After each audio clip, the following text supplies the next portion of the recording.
Selamat berjumpa dengan saya Ikma Dharmakarja, salah satu dosen ekonomi makro. Kali ini kita akan membahas materi kuliah tentang ekonomi makro.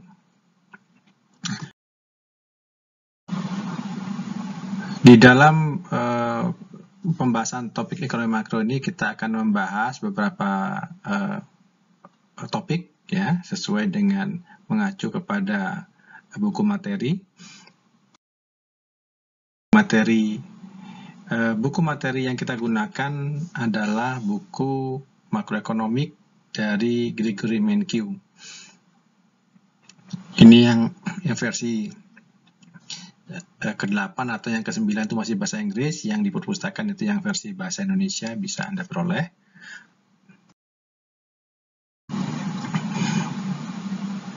Nah, kita akan mengenal pertama kali apa yang dimaksud dengan ilmu ekonomi makro. Mengapa kita perlu mempelajari ilmu ekonomi makro?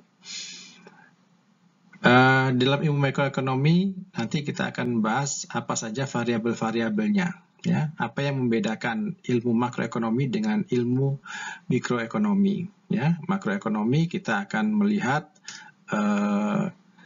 beberapa variabel seperti tingkat pendapatan nasional, tingkat inflasi, tingkat pengangguran, dan sebagainya. Kalau kita melihat ekonomi makro, ya, sebagai contoh ketika pada tahun 2009 Presiden Obama menjadi presiden, beliau menghadapi kondisi perekonomian di Amerika mengalami masalah, ya. Ada masalah karena turunnya nilai hipotek, kemudian turunnya nilai rumah, kemudian mengakibatkan kegagalan bank, ya. Kemudian bank banyak yang tutup, ya. Terjadi krisis ekonomi tahun 2008-2009 di Amerika yang kondisinya mirip seperti yang terjadi di tahun 1930 di Amerika. Nah, hal ini yang kemudian menjadi dasar bagaimana pemerintah kemudian membuat kebijakan untuk mengatasi ini. Untuk mengatasi ini, maka pemerintah menggunakan pendekatan ilmu makroekonomi, ya, untuk mengatasi masalah tersebut. Nah, bagaimana caranya para ahli ekonomi ini menganalisis suatu fenomena? Maka para ahli ekonomi di sini menggunakan yang namanya model. Ya. Model di sini digunakan untuk memudahkan para ahli ekonomi itu untuk melihat suatu fenomena yang sangat kompleks itu disederhanakan dengan melihat membuat asumsi agar model itu bisa digunakan. Kemudian menentukan variabel-variabelnya, ya. Ada variabel endogen, ya, variabel yang bersifat terikat, ya, variabel outputnya, dan kemudian variabel eksogen, variabel inputnya atau variabel bebas. Apa pengaruh dari variabel-variabel bebas tadi terhadap variabel endogennya?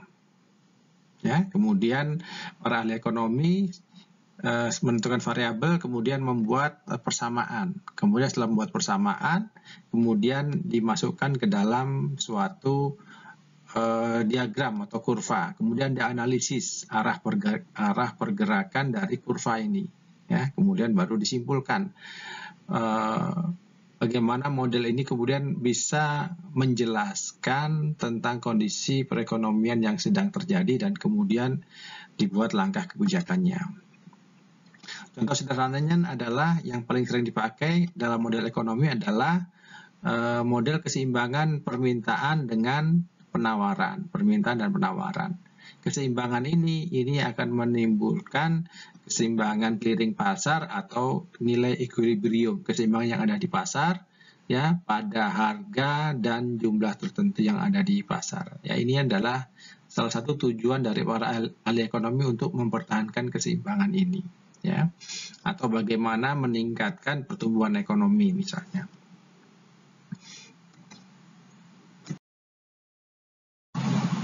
Nah, sebelum Anda melanjutkan materi, silakan Anda melatih dulu mengerjakan soal pilihan ganda berikut ini. Untuk agar Anda bisa menghentikan tayangan ini, Anda bisa melakukan klik kanan, kemudian Anda bisa menghentikan tayangan ini. Kalau sudah selesai, Anda silakan klik kanan lagi, maka materi presentasi ini akan berjalan kembali.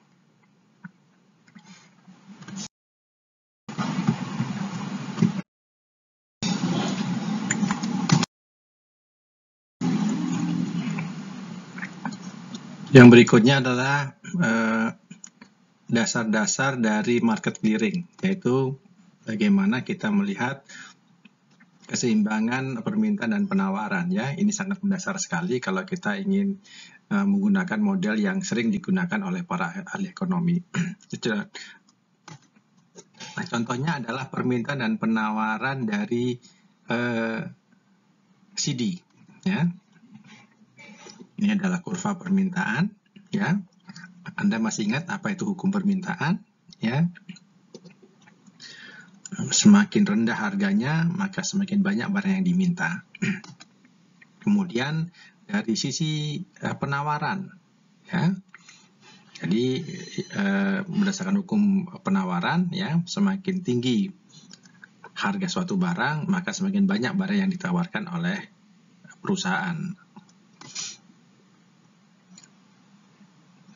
Nah, maka kalau kita lihat dari keseimbangan permintaan dan penawaran yang ada di pasar, inilah yang membentuk keseimbangan, ya, atau equilibrium.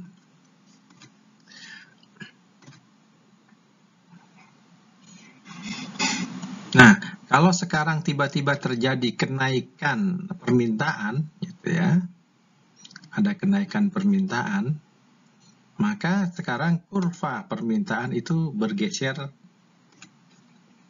ke kanan. Ya. Kurva permintaan bergeser ke kanan. Nah, akibat dari pergeseran kurva permintaan ke kanan mengakibatkan, ya, keseimbangan di yang baru, semula dari titik A menjadi titik B.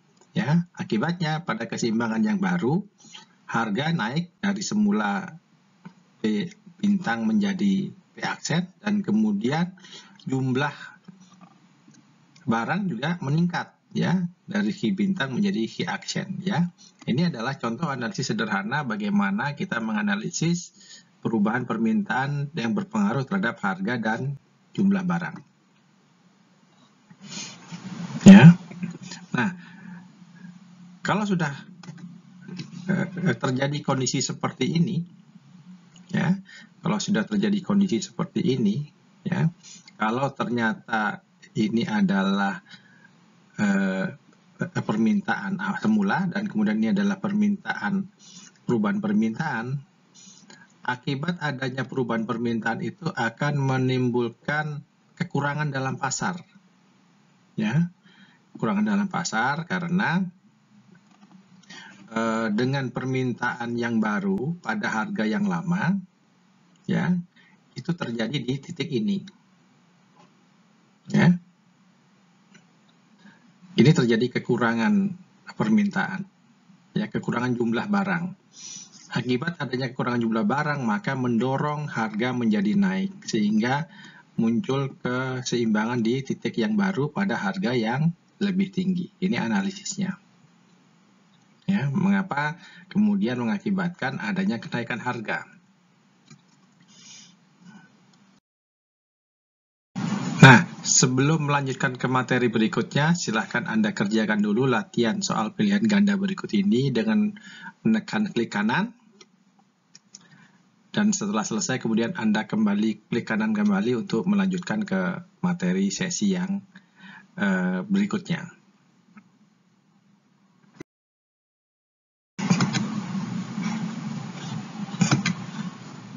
Ya, ini adalah dasar-dasar dari permintaan dan penawaran, ya. Contoh misalnya di sini bagaimana kita menganalisis tentang pergeseran permintaan, Ya, pergeseran permintaan dipengaruhi oleh beberapa hal. Ya, contohnya di sini pergeseran permintaan itu disebabkan oleh adanya perubahan pendapatan. Ya, misalnya pendapatan konsumen meningkat. Kalau pendapatan meningkat, ya biasanya permintaan atas suatu barang, yang terutama untuk barang normal itu akan meningkat. Contoh di sini adalah misalnya permintaan untuk membeli pisang. Ya, ketika pendapatannya meningkat, maka permintaan meningkat. Ya, kurva permintaan bergeser ke kanan. Ya, kalau permintaannya turun, maka kurva D ini bergeser ke kiri. Ya. Akibat pergeseran ini, ya kita lihat keseimbangannya pada keseimbangan yang baru mengakibatkan harga naik dan jumlah barangnya juga bertambah. Ya. Yang berikutnya adalah pergeseran penawaran. Ya, contoh variabel yang berpengaruh pada penawaran adalah turunnya harga. Ya, turunnya harga bahan baku. Ya, misalnya dari perusahaan untuk membuat pisang, ternyata harga bahan bakunya, misalnya harga tepung atau harga telurnya itu turun. Ya, akibat turunnya harga bahan baku, ya mengakibatkan biaya produksi pisang menjadi lebih murah. Ketika biaya produksinya lebih murah, maka perusahaan bisa memproduksi lebih banyak. Ya, mengakibatkan penawaran pisang itu lebih banyak, menggeser kurva penawaran ke kanan. Ya, ketika kurva penawaran bergeser ke kanan, pada keseimbangan yang baru itu akan mengakibatkan harga itu lebih rendah dan jumlah barang yang ditawarkan lebih banyak.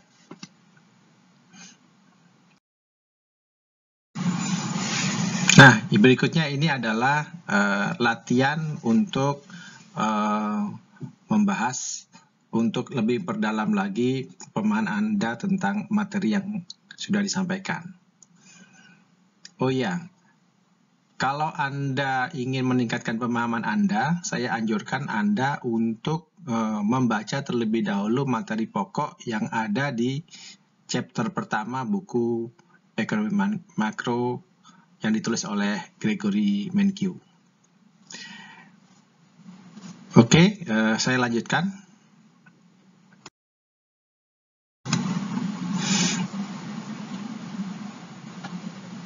Nah, kemudian yang sering digunakan analisis oleh para ahli ekonomi adalah melihat suatu harga. Apakah suatu harga itu bersifat fleksibel atau bersifat kaku? Ya, untuk analisis ekonomi, ya, untuk memudahkan biasanya para ahli ekonomi sering menggunakan harga yang cenderung fleksibel, artinya harga mudah berubah. Ya, sebagai contoh di analisis kita tadi, ketika terjadi kenaikan permintaan, gitu ya, maka mengakibatkan kenaikan harga dan kenaikan jumlah. Itu adalah harga yang fleksibel. Ya, namun dalam kenyataannya ada beberapa harga yang cenderung kaku, tidak mudah berubah. Meskipun terjadi kenaikan permintaan, tetapi harga tidak mudah naik. Ya, contohnya misalnya ketika terjadi kenaikan harga BBM misalnya, yang paling cepat berubah naik tuh misalnya harga bahan makanan misalnya ya. Harga transportasi itu naik, itu biasanya itu adalah harga-harga yang bersifat fleksibel ya. Namun ada sebagian harga yang bersifat kaku. Ya, misalnya ketika harga BBM naik tidak serta-merta misalnya harga sewa kos itu langsung naik ya, biasanya menunggu beberapa saat, beberapa bulan atau setahun kemudian baru harga itu akan menyesuaikan. Jadi tidak semua harga itu bersifat fleksibel ya. Harga fleksibel itu biasanya digunakan untuk analisis yang bersifat jangka panjang ya, sedangkan harga yang bersifat kaku itu digunakan untuk analisis perekonomian dalam jangka yang pendek.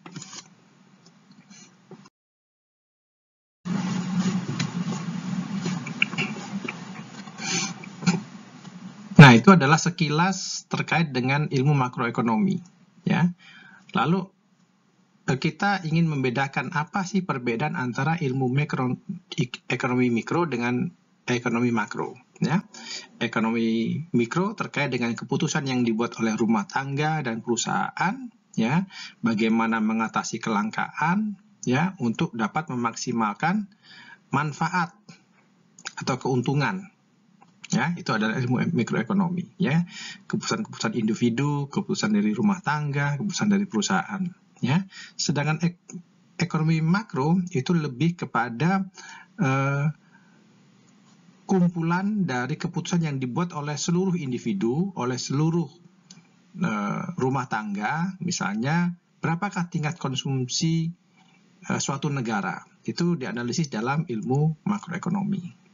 Begitu juga bagaimana keputusan seluruh perusahaan untuk melakukan investasi, nah itu adalah dianalisis di dalam ilmu makroekonomi. Jadi ilmu makroekonomi bersifat menganalisis variabel yang bersifat agregat, ya, yang keseluruhan dari variabel yang dibuat oleh keputusan dari masing-masing individu atau rumah tangga.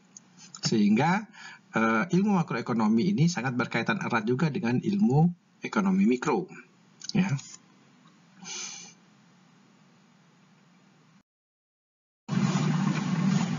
Nah, berikut ini adalah latihan yang bisa Anda gunakan untuk menentukan apakah fenomena berikut ini merupakan masuk dalam kajian ekonomi makro atau ekonomi mikro.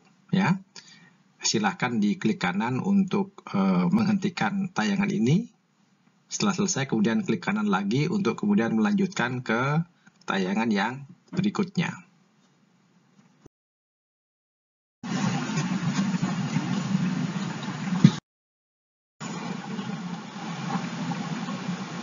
Nah, ini adalah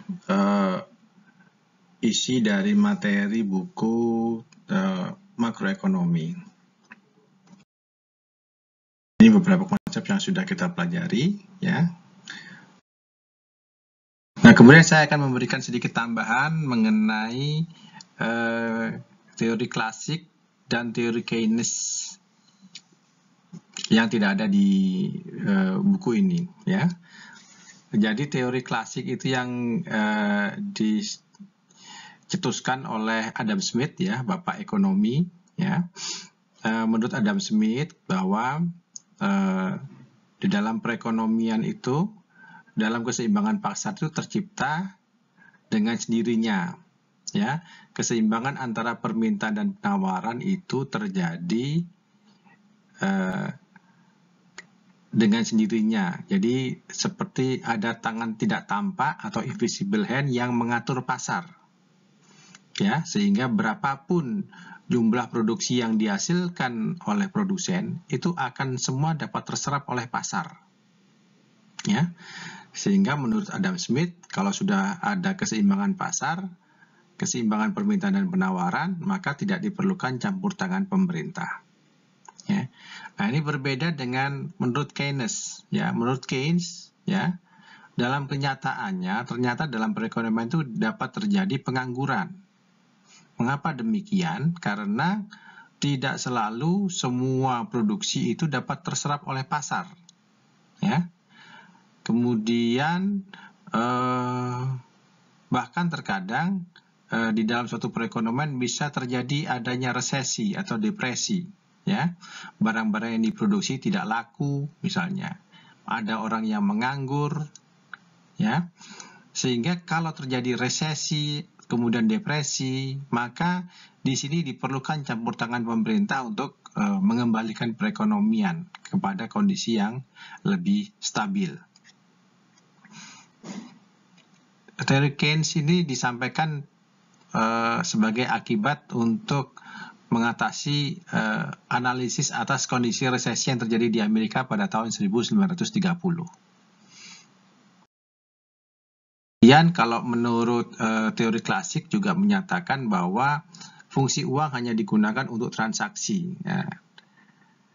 Kemudian kalau menurut Keynes bahwa uang itu tidak hanya digunakan untuk transaksi, tapi juga digunakan untuk berjaga-jaga sehingga timbullah konsep mengenai mengenai tabungan, bunga, dan sebagainya. Kemudian uang juga digunakan untuk spekulasi, ya, untuk berinvestasi, membeli saham, untuk menunda pembayaran di masa berikutnya agar bisa memperoleh keuntungan.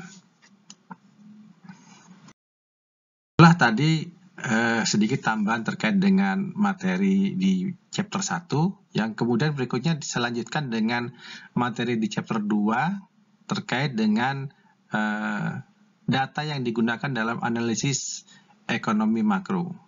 Dan sebelum ini kita lanjutkan, silakan Anda membaca terlebih dahulu materi tersebut di chapter 2 agar Anda memperoleh pemahaman yang lebih baik atas materi yang saya sampaikan.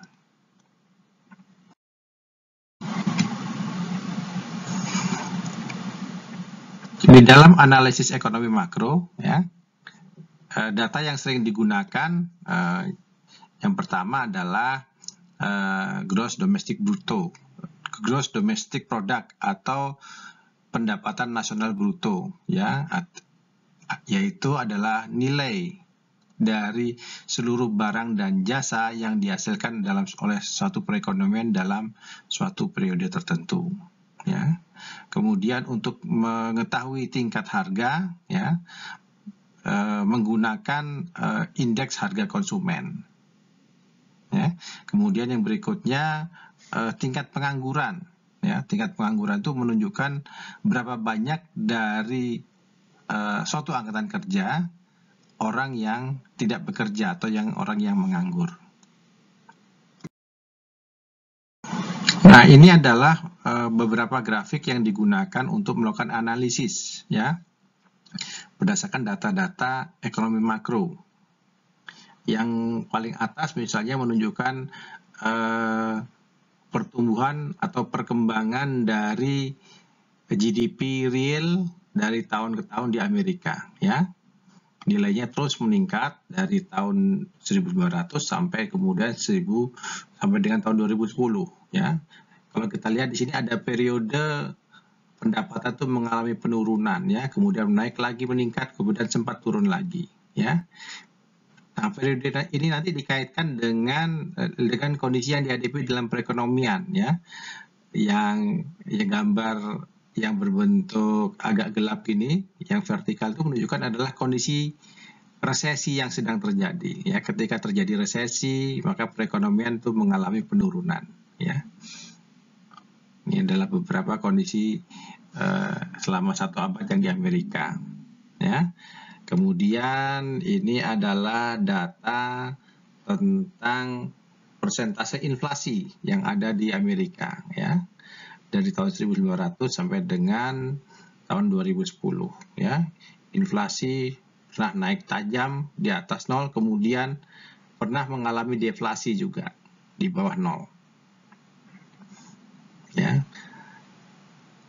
Kemudian kalau dikaitkan lagi dengan tingkat pengangguran, kita lihat, ya, tingkat pengangguran naik turun, ya. Kalau tinggi naik berarti tingkat penganggurannya tinggi, ya. Perekonomian mengalami resesi. Ketika tingkat penganggurannya rendah berarti perekonomian mengalami pertumbuhan, ya. Nah, ini juga sama, ya. Ini adalah kondisi yang sama. Nah, yang paling sering digunakan untuk menilai suatu perkembangan perekonomian suatu negara menggunakan Gross Domestic Product (GDP) atau PDB, Produk Domestik Bruto, ya. Ini adalah ukuran yang paling sering digunakan. Jadi ini sering digunakan misalnya kalau di Amerika ini disebutkan digunakan oleh Departemen Perdagangan, ya, Kementerian Perdagangan di Amerika, ya. Kalau di Indonesia, Kementerian Keuangan, Kementerian Perdagangan, kemudian BPS juga menggunakan ini, ya. Jadi dengan data ini kemudian bisa digunakan untuk menentukan misalnya berapa banyak pemerintah akan menetapkan pajak, kemudian menggunakan anggaran nya untuk mendorong pendidikan, kesehatan, pertahanan, dan sebagainya.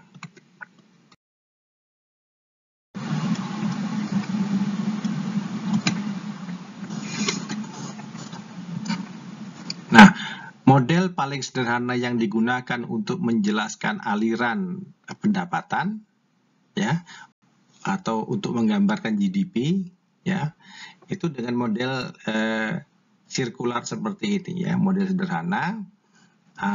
Misalnya dalam suatu perekonomian ada rumah tangga dan perusahaan, ya.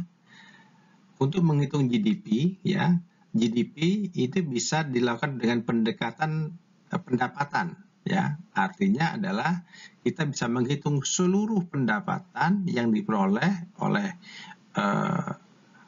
para pelaku ekonomi dalam suatu perekonomian. Atau kita juga bisa menghitung seluruh pengeluaran dari setiap pelaku ekonomi dalam memperoleh atau menghasilkan barang dan jasa. Ya, jadi pendekatannya demikian, sama saja, ya. Pendekatan dari sisi pendapatan atau dari sisi pengeluaran itu sama saja, ya.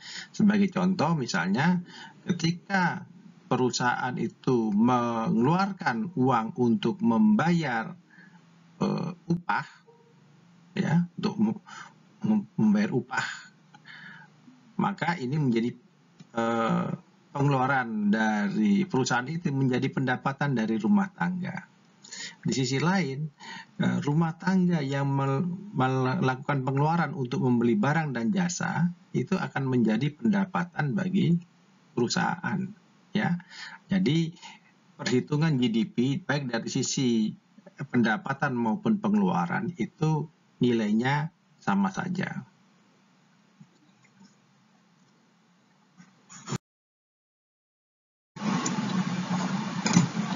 Aturan untuk menghitung GDP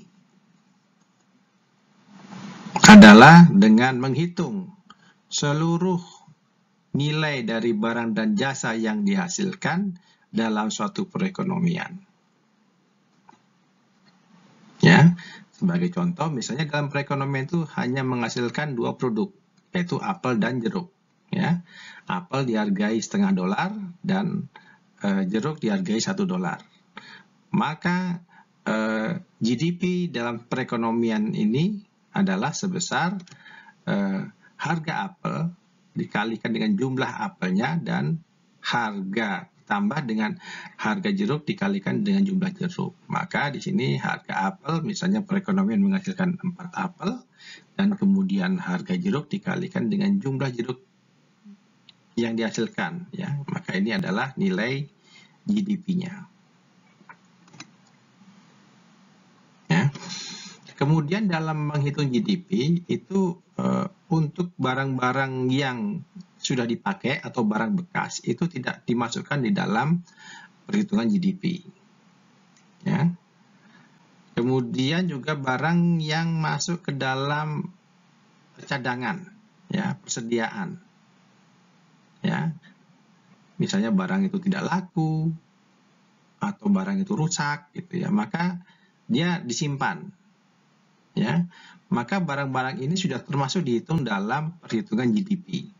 Sehingga kemudian kalau barang ini kemudian dikeluarkan dari gudang dan dijual, itu tidak akan dihitung lagi.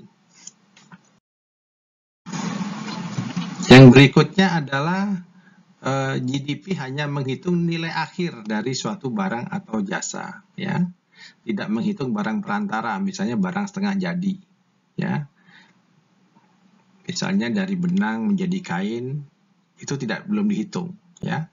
Yang dihitung adalah barang jadinya, misalnya sudah menjadi baju, gitu, ya. Bisa juga sebenarnya menghitung nilai tambahnya, ya. Tapi yang biasanya digunakan adalah menghitung nilai akhir, barang dan jasa yang dihasilkan. Kemudian untuk beberapa barang tertentu, ya, yang sulit diukur nilainya, maka kita menggunakan pendekatan, ya, imputed value. Ya, misalnya nilai kepemilikan rumah sendiri, ya. bagaimana kita mengukur nilai untuk rumah yang kita tempati sedangkan rumah itu milik kita sendiri? Ya, kita bisa melakukan pendekatan dengan berapa harga sewa rumah di sekitar kita, ya. Atau yang lain, contoh lain adalah jasa layanan pemerintah. Karena jasa pemerintah itu tidak dikenakan biaya, maka bagaimana cara menghitungnya? Misalnya dengan melakukan pendekatan, misalnya berapa biaya yang dikeluarkan untuk membayar tenaga dari pegawai pemerintah tersebut.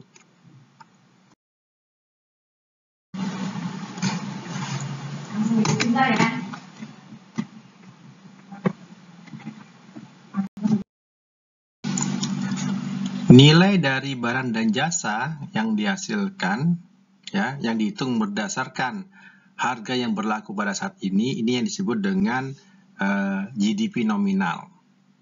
Ya, nilai ini bisa berubah, bisa karena dari jumlah barang dan jasa yang dihasilkan, ya, atau perubahan dari harga barang tersebut. Maka nilai dari GDP nominal, ya, notasinya adalah huruf Y besar, ya, itu adalah sama dengan harga dikalikan dengan output realnya, ya, Y kecil. Maka di sini kalau GDP real atau yang Y kecilnya adalah sama dengan nilai dari GDP nominal dibagi dengan harga. Ya, harga yang digunakan di sini adalah suatu nilai harga berdasarkan harga yang konstan, yaitu harga pada tahun dasar. Perbedaan antara nilai real dan nilai nominal ini juga bisa diterapkan di nilai yang lain, ya, misalnya untuk menilai upah, ya. Misalnya di sini kalau upah nominal menggunakan notasi W besar, maka upah nominal, ya, nilai upah itu adalah sama dengan harga dikalikan dengan upah realnya W kecil. Ya. Maka upah real adalah sama dengan W besar dibagi dengan P.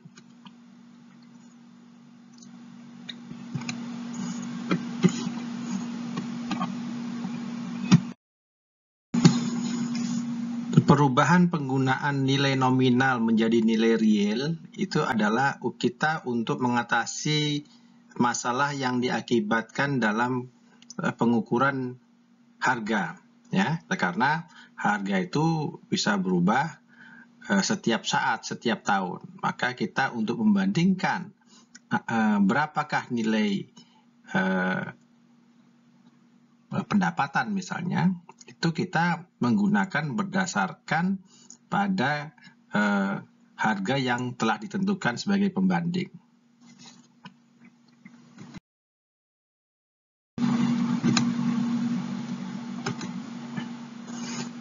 Nah, ini adalah contoh bagaimana kita menghitung GDP real, ya, berdasarkan jumlah produk apel dan jeruk yang ada di dalam suatu perekonomian. Misalnya kita mempunyai data selama 3 tahun dan kita menentukan bahwa tahun dasar yang sebagai untuk membandingkan harga atau kenaikan harga itu adalah tahun 2011. Misalnya berdasarkan GDP di tahun 2011, ya, harga apel 2011 dikalikan dengan jumlahnya ditambah dengan harga jeruk tahun 2011 dikalikan dengan jumlah jeruk di tahun 2011. Ini adalah nilai real GDP. Untuk menghitung GDP real di tahun 2012, maka harga yang digunakan adalah harga di tahun 2011 sebagai harga tahun dasar, baik untuk harga apel maupun harga jeruknya. Sedangkan jumlah itu adalah mengikuti jumlah yang diproduksi di tahun 2012. Begitu juga untuk menghitung GDP real di tahun 2013, kita tetap menggunakan harga tahun dasar, baik untuk apel maupun jeruk, sedangkan jumlah yang diproduksi adalah jumlah pada tahun yang bersangkutan. Sehingga dengan demikian, kalau kita sudah menggunakan harga yang sama sebagai di tahun dasar, maka kita bisa mengamati berapakah nilai GDP yang sebenarnya, ya, yang tidak dipengaruhi oleh perubahan harga, karena harga sudah kita tentukan pada tahun dasar.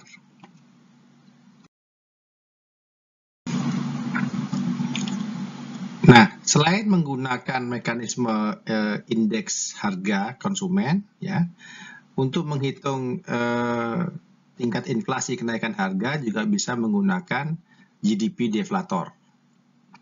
Ya, GDP deflator menggunakan rumusnya adalah sama dengan nilai GDP nominal dibagi dengan GDP realnya.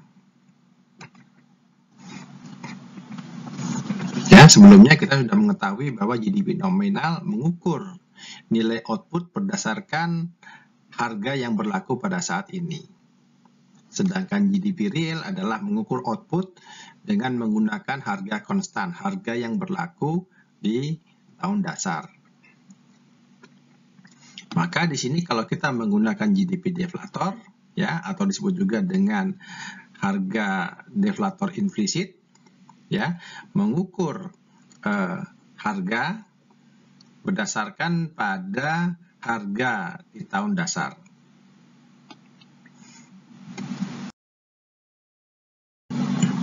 Kemudian ada lagi untuk mengukur tingkat perubahan harga bisa menggunakan model rantai tertimbang, ya, karena terkadang kalau kita menentukan tahun dasar itu kadang-kadang bisa melewati 10 atau 20 tahun sehingga angka itu tidak valid lagi, ya. Maka kita bisa menggunakan nilai tertimbang, yaitu untuk mengetahui perubahan kenaikan harga 2011 ke 2012 misalnya, kita bisa menggunakan rata-rata harga yang berlaku di tahun 2011 dan 2012, kemudian kita bisa membandingkan berapa banyak dari tahun 2011 ke 2012 itu perubahan harganya. Berikutnya juga sama, kalau menghitung 2012 ke 2013, maka kita menghitung rata-ratanya dulu, kemudian kita masukkan, kita bandingkan angka GDP di tahun 2012 dan di 2013. Maka kita bisa menghitung berapa tingkat kenaikan harganya, ya. Jadi kalau setiap tahun kita membuat rata-ratanya, maka ini yang membentuk semacam rantai.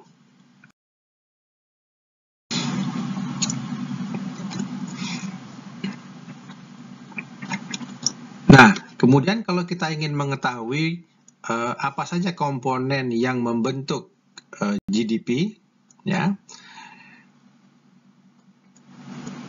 Kalau dari sisi pengeluaran, ya, maka GDP itu terdiri dari jumlah konsumsi rumah tangga, ya, pengeluaran yang dilakukan oleh rumah tangga. Kemudian yang kedua adalah nilai investasi yang dikeluarkan oleh perusahaan atau rumah tangga juga, ya, misalnya pembelian saham dan sebagainya.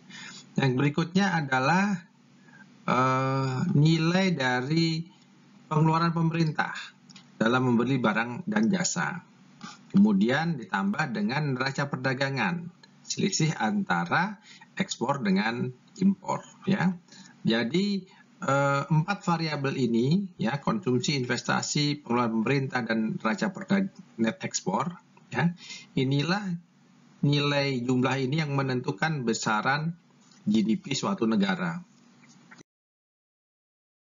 Ya, sebagai contoh di tahun 2010, ya, GDP total yang di Amerika adalah senilai 14,53 triliun US dollar. Ya. Kemudian kalau kita ingin mengetahui berapakah pendapatan masing-masing penduduk Amerika di tahun tersebut, ya, diketahui Tahun tersebut penduduk Amerika sebanyak 309 juta. Maka nilai total GDP tadi dibagi dengan jumlah total penduduknya, maka akan ditemukan angka sebesar 45 ribu US dollar. Ya. Jadi pendapatan penduduk Amerika itu pendapatan per kapita per orang adalah 45 ribu dolar. Pendapatan itu terdiri dari, ya, kalau kita lihat di sini, digunakan untuk konsumsi, ya, persentase terbesarnya adalah konsumsi, kemudian digunakan untuk investasi, kemudian untuk belanja pemerintah, dan kemudian untuk net ekspornya. Ya. Jadi kalau di breakdown, dirinci, bahwa 45 ribu dolar pendapatan per kapita di Amerika itu terdiri dari pengeluaran konsumsi 33 ribu, kemudian investasinya 5.800, kemudian belanja pemerintahnya 9.700, dan net ekspornya adalah sekitar 2.300 dolar.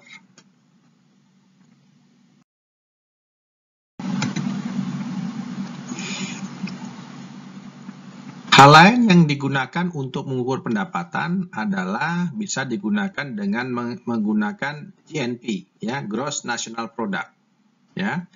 Jadi dari GDP tadi bisa dilakukan dengan cara GNP dihitung dengan cara GDP itu ditambahkan dengan pendapatan yang diperoleh dari penduduk Indonesia yang berada di luar negeri, ya, dikurangi dengan pendapatan orang asing yang bekerja di Indonesia.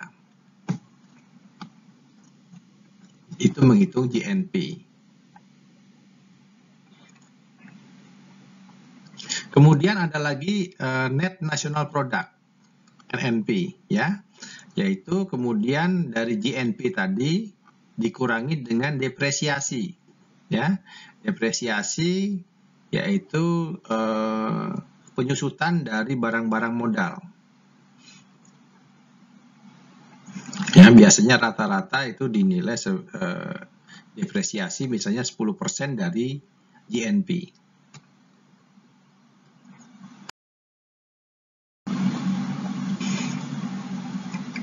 Nah, perhitungan nilai GNP, nilai GDP nasional, ya, itu hampir sama dengan nilai dari pendapatan nasional, ya.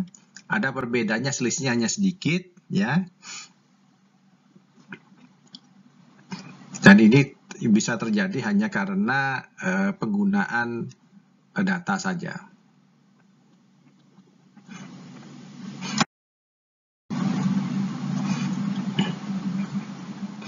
Nah, kemudian bagaimana cara menghitung indeks harga konsumen, ya? Indeks harga konsumen itu adalah suatu indeks harga dari suatu barang atau jasa.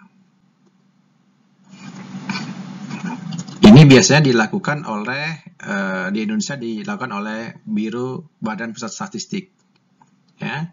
Badan Pusat Statistik kemudian menentukan terlebih dahulu, ya, jenis barang apa saja yang akan dihitung perubahan harganya, dimasukkan dalam suatu kelompok atau satu keranjang.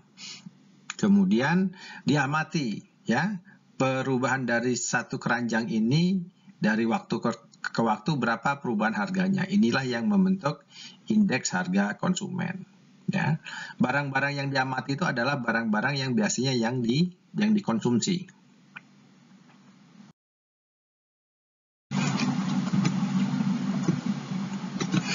Indeks harga konsumen ini disebut juga dengan indeks Las Payres, ya. Ini contoh perhitungannya, ya. Misalnya dalam suatu perekonomian konsumen hanya mengkonsumsi 2 jenis barang, apel dan jeruk, ya, maka menghitung indeks harga konsumen, misalnya jumlahnya 5 apel dikalikan dengan harga apel sekarang ditambah dengan 2 jeruk dikalikan dengan harga jeruk sekarang. Ya. Dibagi dengan 5 apel, ya, ini adalah keranjang kelompok barang yang dinilai, dikalikan dengan harga apel di tahun dasar 2011 ditambah dengan kelompok barang yang sama, 2 jeruk dikalikan dengan harga di tahun dasar. Inilah yang membentuk indeks harga konsumen. Sehingga kita bisa membandingkan berapa perbandingan harga apel di tahun 2011 dengan harga apel di tahun 2012, 2013 atau bulan-bulan berikutnya.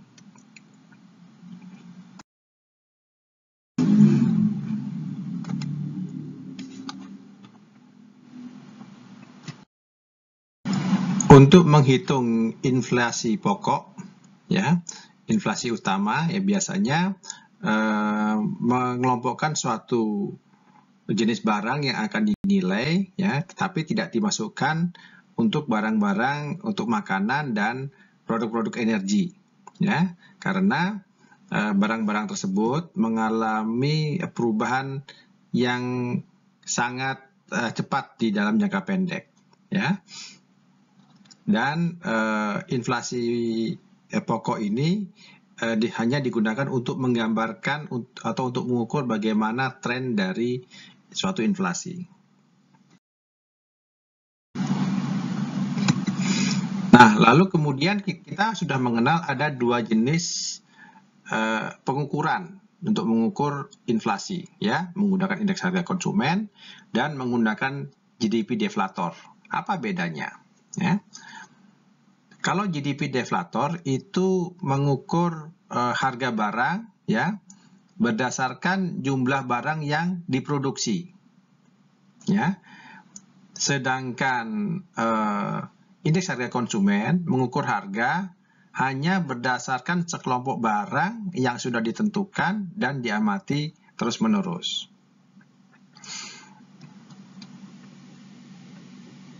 Sehingga kalau kita menggunakan GDP deflator, kita bisa melihat seluruh barang yang dikonsumsi, yang diproduksi, baik oleh perusahaan atau dikonsumsi oleh pemerintah.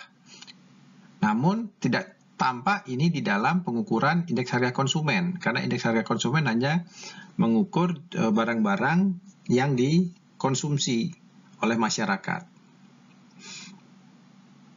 Perbedaan yang lain adalah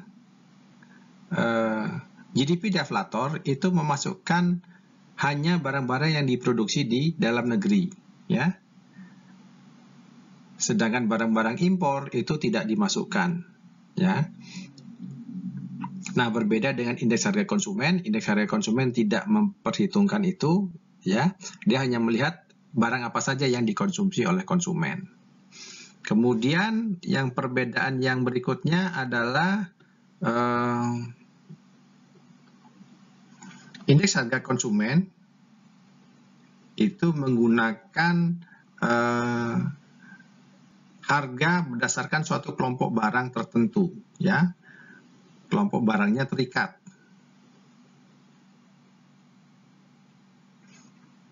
Ya, sedangkan GDP deflator itu menghitung perubahan harga disesuaikan dengan jumlah barang yang diamati.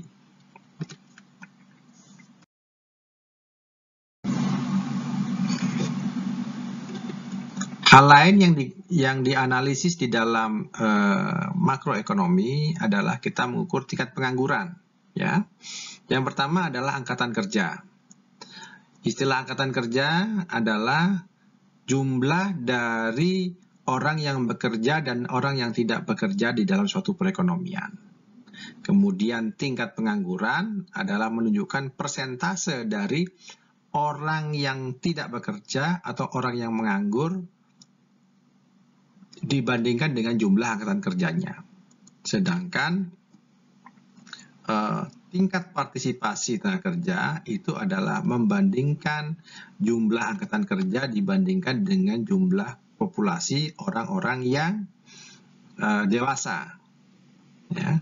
Jadi kalau kita lihat di sini, tingkat pengangguran adalah jumlah pengangguran dibagi dengan jumlah angkatan kerja kali 100%. Kemudian tingkat partisipasi adalah jumlah angkatan kerja dibagi dengan jumlah penduduk dewasa dikalikan 100.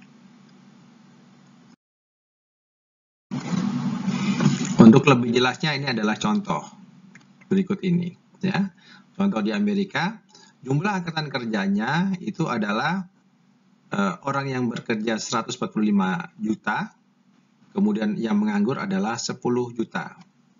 Maka jumlah angkatan kerjanya adalah 155 juta, ya, jumlah ini. Kemudian tingkat penganggurannya adalah 10,1, ini adalah yang menganggur, dibagi dengan jumlah angkatan kerjanya kali 100, maka dapatlah angka nilai dari tingkat pengangguran.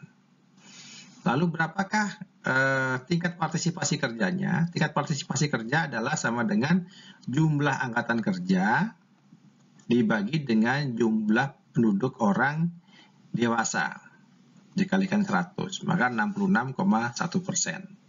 Ya. Jumlah orang dewasa ini adalah jumlah orang yang seharusnya bekerja, tapi dia tidak dimasukkan dalam angkatan kerja. Ya, kalau di Indonesia misalnya dihitung antara usia 15 sampai usia 65 atau 70 tahun. Ya, dia tidak dimasukkan ke dalam angkatan kerja karena mungkin saat itu yang bersangkutan berstatus sebagai pelajar atau berstatus sebagai ibu rumah tangga yang tidak bekerja atau berstatus sebagai pensiunan dan sebagainya.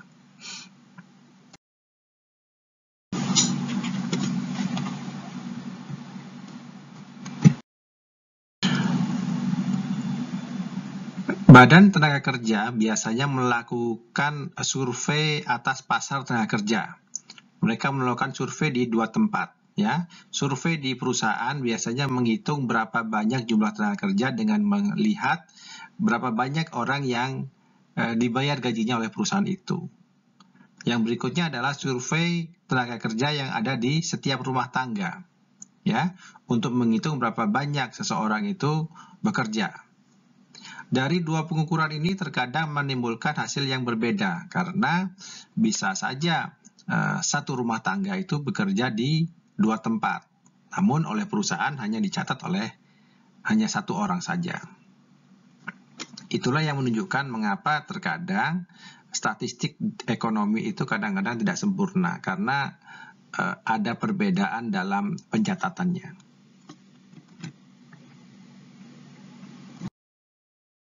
Nah, ini adalah konsep-konsep yang sudah kita pelajari di chapter kedua. Nah, ini adalah sekilas tentang grafik GDP nominal. Ya, kalau kita lihat, ini ada setiap tahun, ya, itu ternyata pendapatan kita, komponen dari GDP itu mengalami perubahan. Ya, yang paling besar adalah konsumsi. Kemudian diikuti oleh investasi, kemudian belanja pemerintah, dan kemudian net ekspor. Kemudian kalau kita bandingkan nilai GDP nominal dan GDP real, ya, GDP nominal itu akan naik. Ya, karena ini sesuai dengan harga yang berlaku. Namun kalau kita membuat perbandingan berdasarkan harga tahun dasar, maka ternyata GDP real kita itu naiknya tidak setajam nilai GDP nominal. Dan ini adalah komponen dari GDP dari tahun ke tahun. Kemudian ini kalau kita lihat misalnya pertumbuhan GDP, ya, berapa persentase pertumbuhan GDP kita setiap tahun, ya. Kalau ini adalah pertumbuhan realnya, ya, pertumbuhan realnya, maka ini adalah tingkat inflasinya. Nah, kalau pertumbuhan nominal GDP kita adalah sekian. Ya, tapi kalau secara real itu adalah di angka sekian. Lebih rendah biasanya kondisi realnya. Ini kalau kita mau membandingkan mengukur inflasi menggunakan indeks yang berbeda, ya. Inflasi menggunakan GDP deflator, dan yang di atas adalah inflasi yang menggunakan indeks harga konsumen. Ya. Indeks harga konsumen itu disebut juga dengan indeks last payers. Kalau inflasi menggunakan GDP deflator disebut juga dengan indeks Pace. Nah, setelah Anda mengikuti materi tadi, ya, silakan mengerjakan materi atau soal-soal pilihan ganda berikut ini. Silakan Anda tekan klik kanan untuk menghentikan layar ini.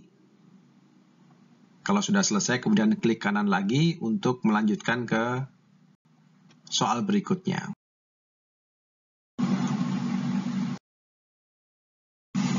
Ya, ada soal esai.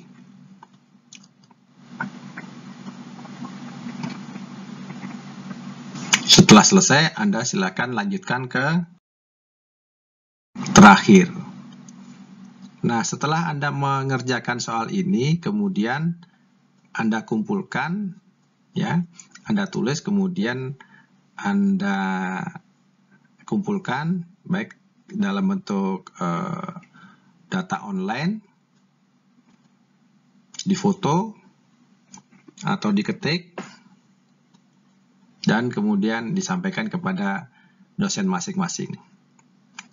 Jadi demikianlah materi pertemuan kita tentang ekonomi makro. Sampai berjumpa di pertemuan berikutnya.